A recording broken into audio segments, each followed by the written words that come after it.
Andy，錢攞咗去就係揾，人生冇咗會點樣樣啊？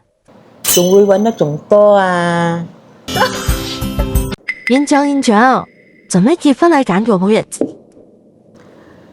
因為以後你都唔會有好日子過啊！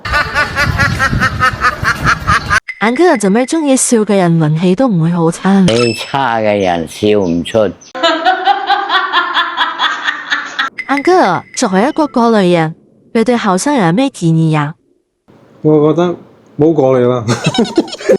你最驚咩？錢啦，做咩嘅驚咩嚟咩咯。Andy，你覺得後生人最大嘅優點係乜嘢？後生啊，個缺點啊？唔夠路。安哥，你覺得愛情會唔會當飯錢啊？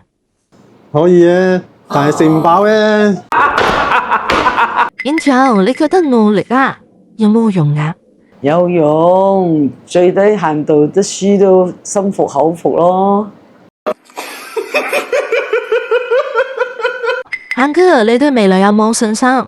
有信心，但係唔敢睇咁遠。